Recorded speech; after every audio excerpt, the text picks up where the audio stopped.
Got 100 steps to go. Tonight I'll make it 99 by rayrae118. Chapter 10. More Death Eater attacks rounded out the last couple of weeks of term.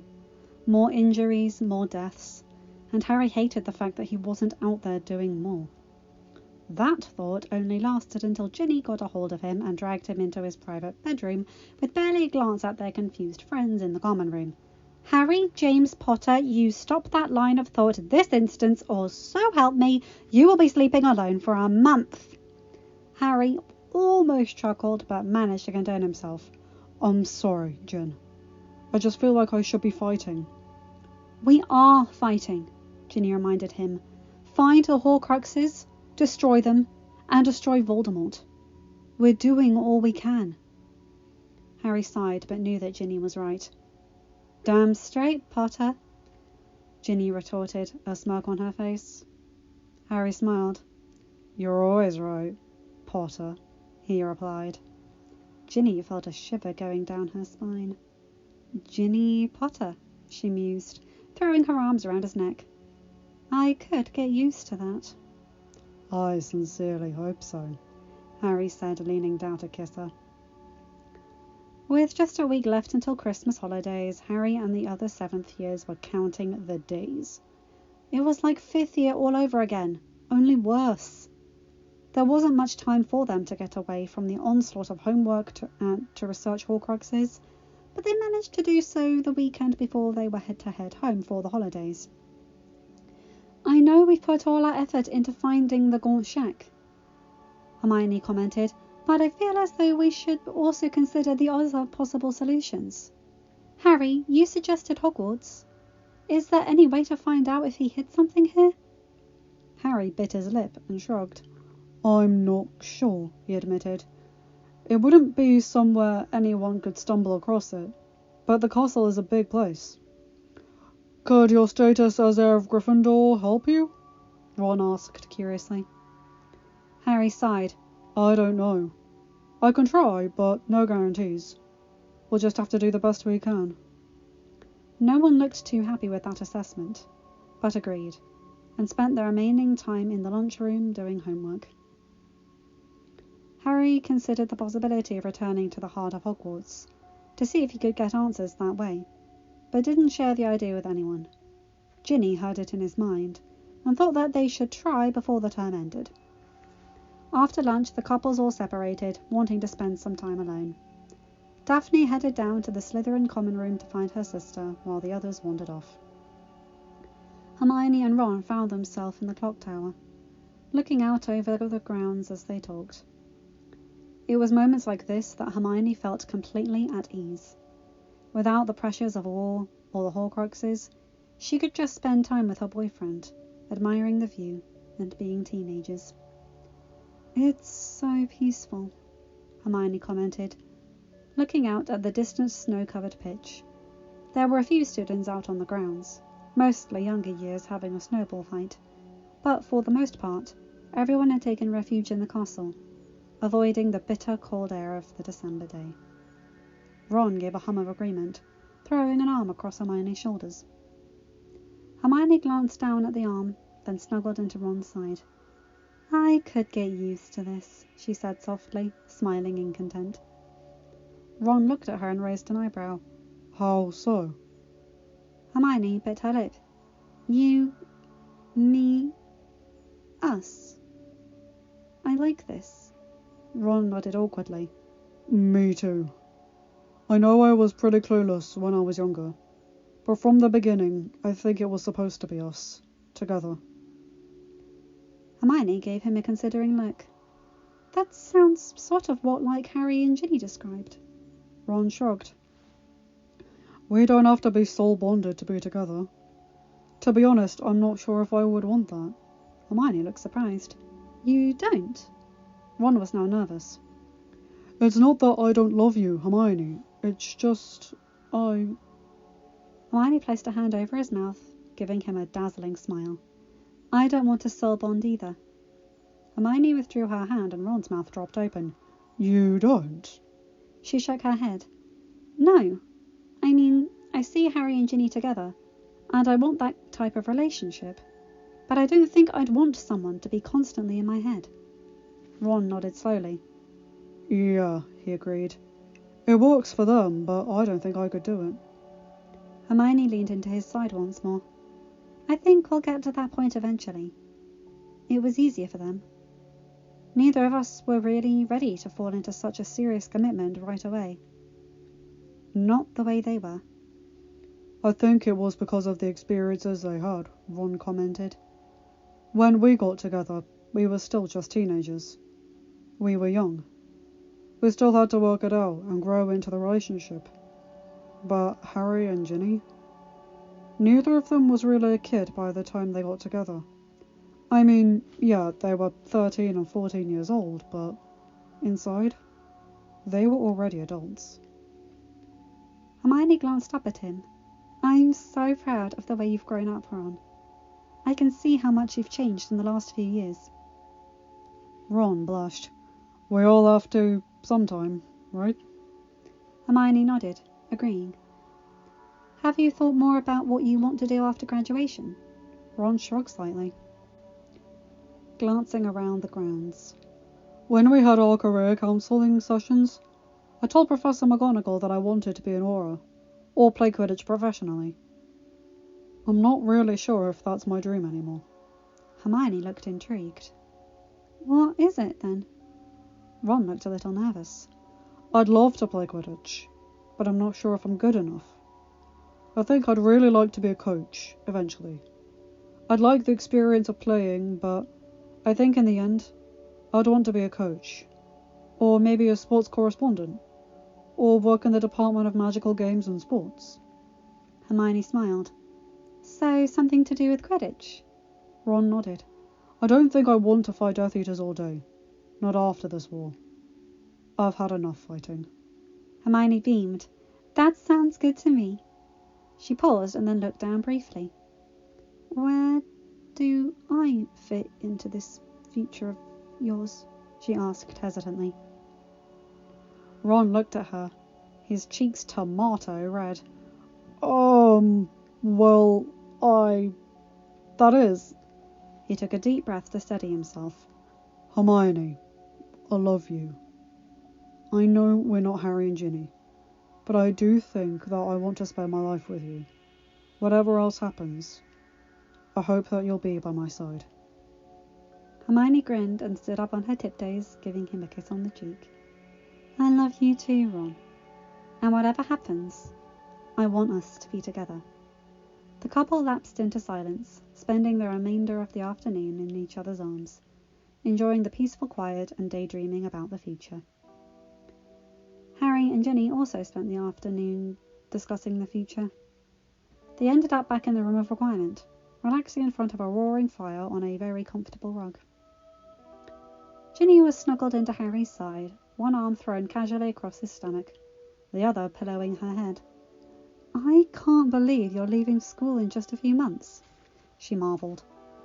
Harry nodded slowly, drowsiness creeping in and washing over him like the warmth of the fire at their feet. I still remember Hagrid coming to tell me that I was a wizard, he grinned. Ginny snorted. Didn't he smash down the door, start a fire with an umbrella, and give your cousin a pig's tail? Harry nodded, smiling at the memories. Good times.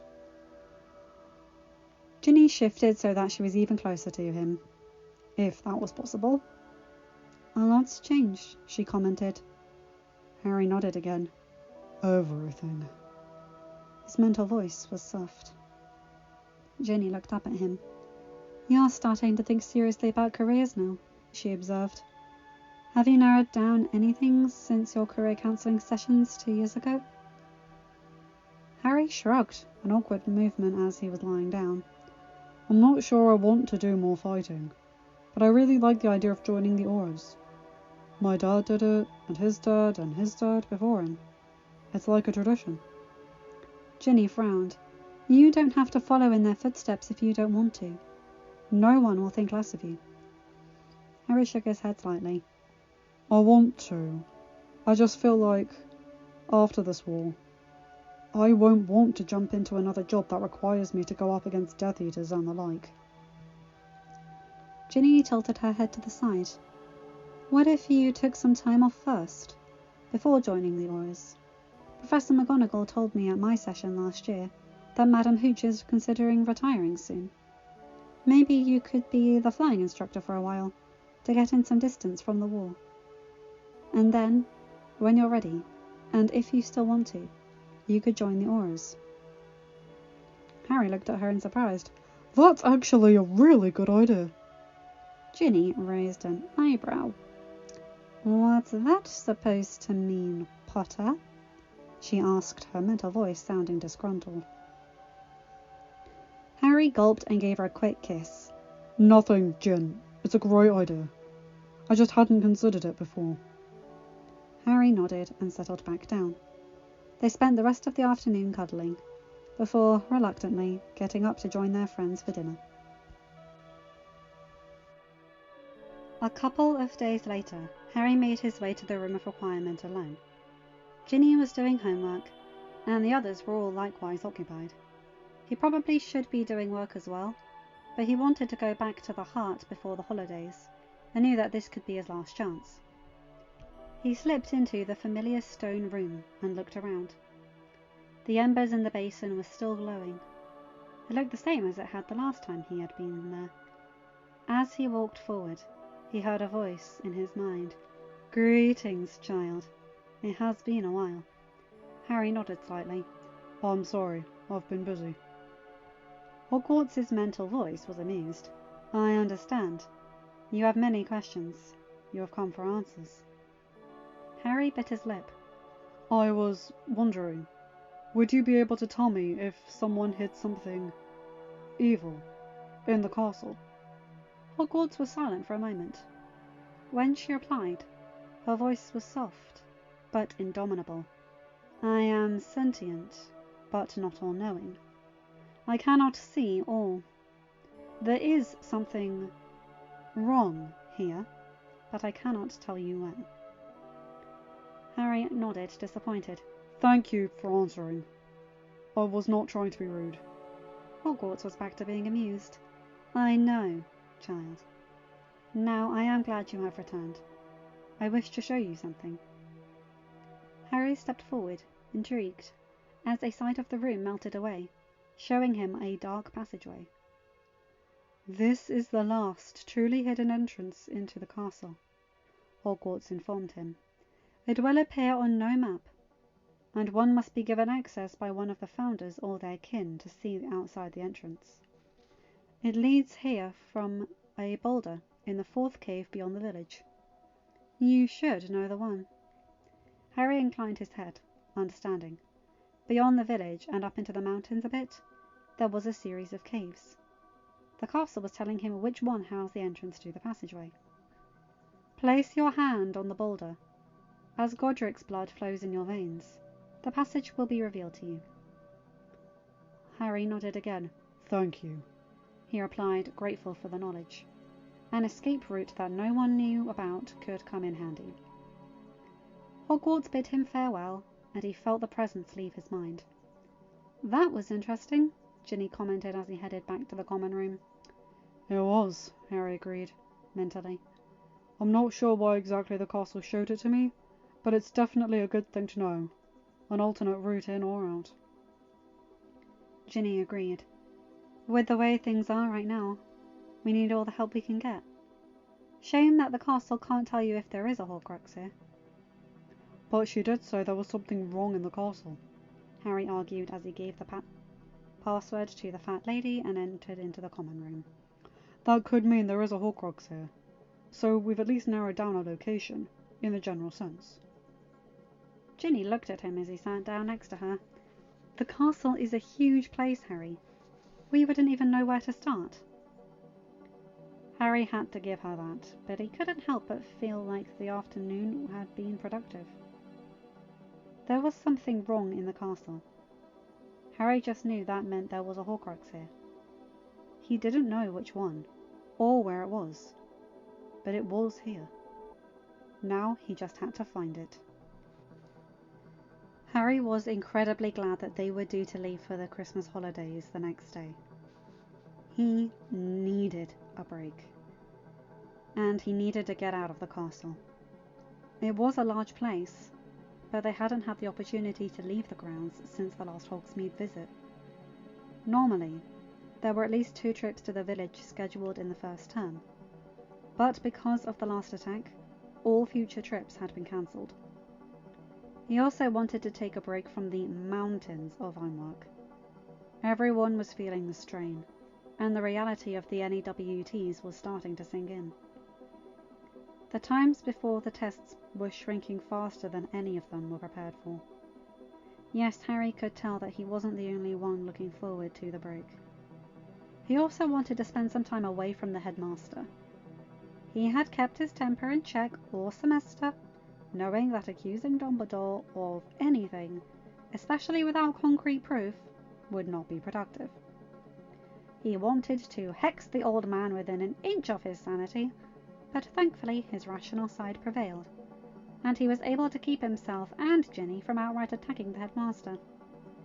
And if Dumbledore had found himself on the receiving end of a multitude of pranks over the last few months, well, Harry was certain he had no idea who was behind all that bad luck. The truth was, everything Harry suspected Dumbledore of, from being aware of the soul piece that had linked him and Voldemort together, to placing Harry with his relatives to make him more willing to give up his life for the cause, there was no real evidence.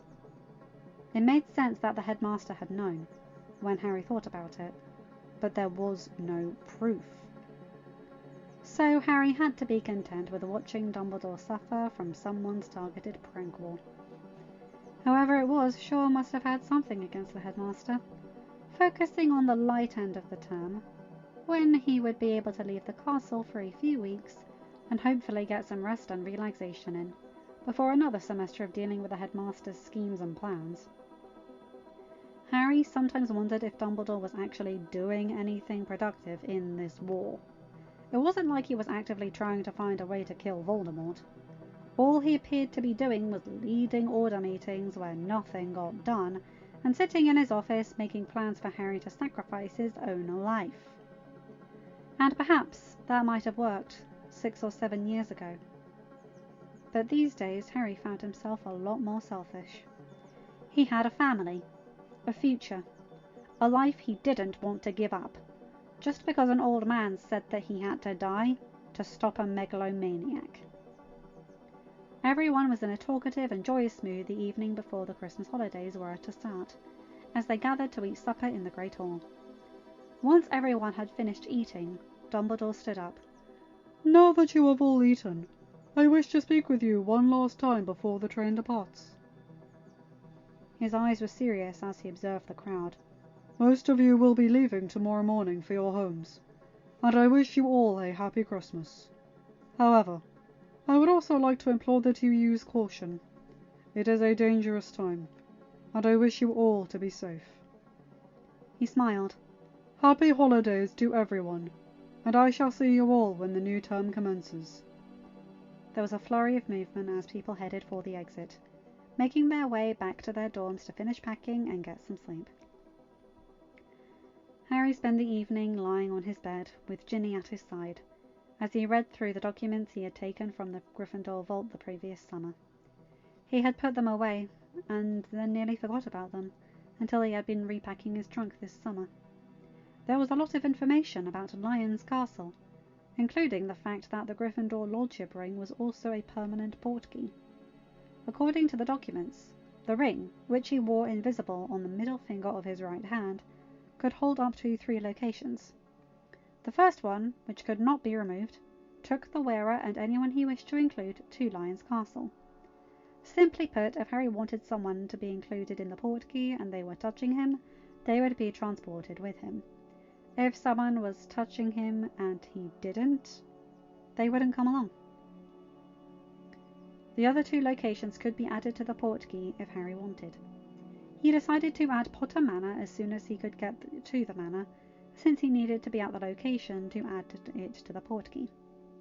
The interesting and perhaps wonderful thing about this portkey was that it wasn't like regular portkeys. It could be used through wards, and travel was much smoother. It was more like disappearing from one place and reappearing in another. There was no spinning, no nausea, no risk of falling on your backside. This sounds really useful, Ginny commented as she read about it over his shoulder. Harry nodded. The castle sounds amazing too. I hope it's not too run down, with no one living there for centuries. Ginny pointed to a specific document. It says that the house elves are bound to the castle itself, to keep it neat and running no matter who is in it or isn't in residence. Harry smiled, relieved. I'll have to go there sometime to meet them, and make sure they're happy and have everything they need. Ginny nodded, agreeing. Definitely. Harry bit his lip.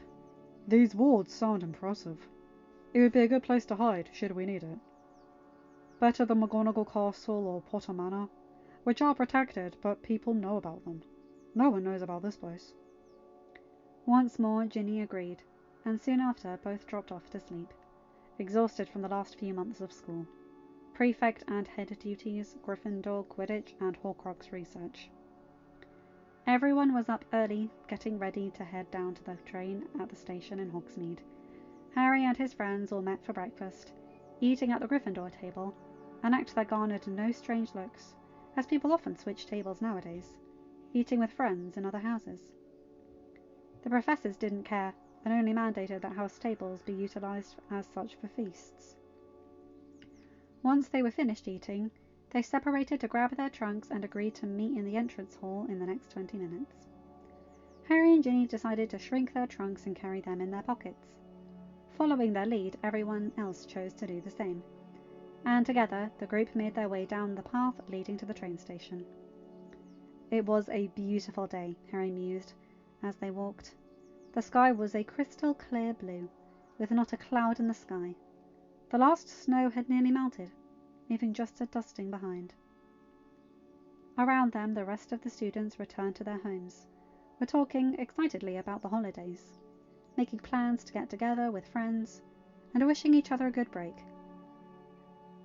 No one expected the explosion that threw them all off their feet. End of chapter. Hi guys, hope you enjoyed that one. Okay, cliffhanger. Anyway, I won't bore you with my outro this time. But you guys know the drill. Like, comment, and subscribe. Have a good day, night, blah, blah, blah. Love you guys. Bye.